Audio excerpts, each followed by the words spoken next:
today I'm gonna review Austin Keeling's lit review.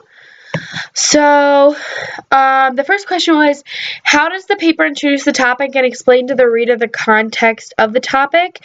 This paper introduces the topic by talking about video games in relation to modern technology. Austin, I think it's very well written.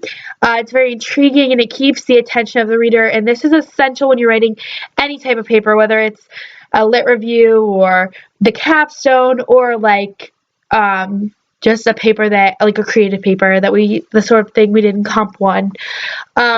Because if you don't get somewhat very like interested and intrigued in your article, your essay before, then they're not going to want to read the whole entire rest of the thing. So, but I think you did that very well, and at least I was intrigued.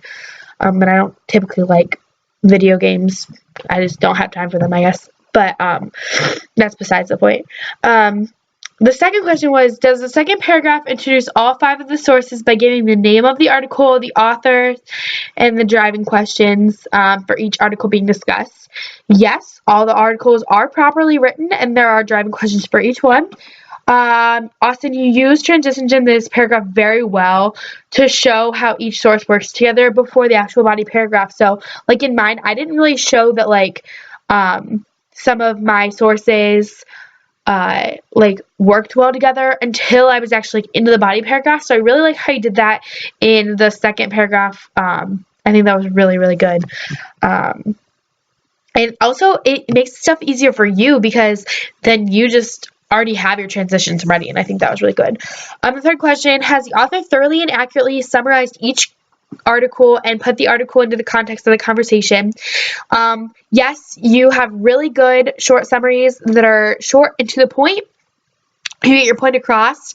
The articles are put into the context of the conversation at this point. So when you're writing this paragraph, you have their summaries, you have the context of the conversation, and like you have your articles in those. So I mean, I think it's perfect, like the way it was supposed to be. The fourth question, how strong are the transitions? Does the first sentence of each of the body paragraphs reference the author's name and topic of the paragraph before it?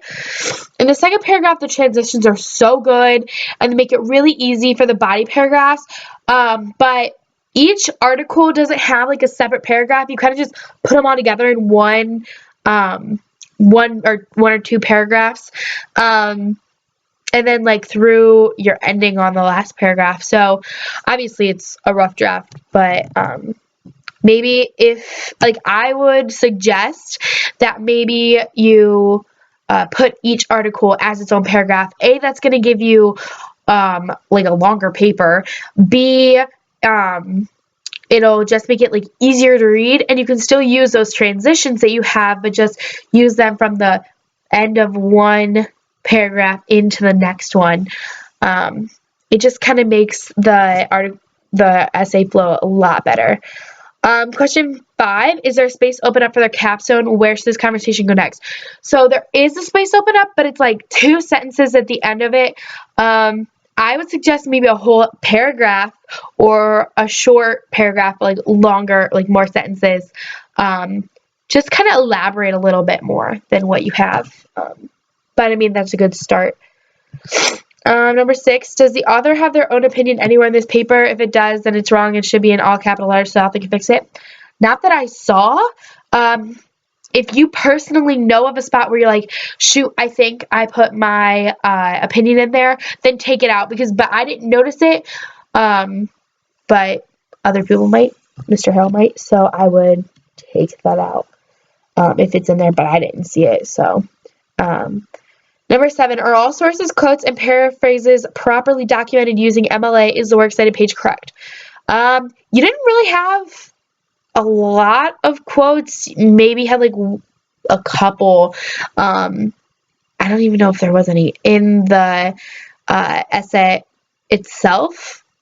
So I think like, well, you need those quotes because you have to have at least 2 You kind of just like talked about how they all related to each other, and then how they relate into your capstone more than you really talked about each article and like got the points across you needed to get across with like quotes and stuff like that. So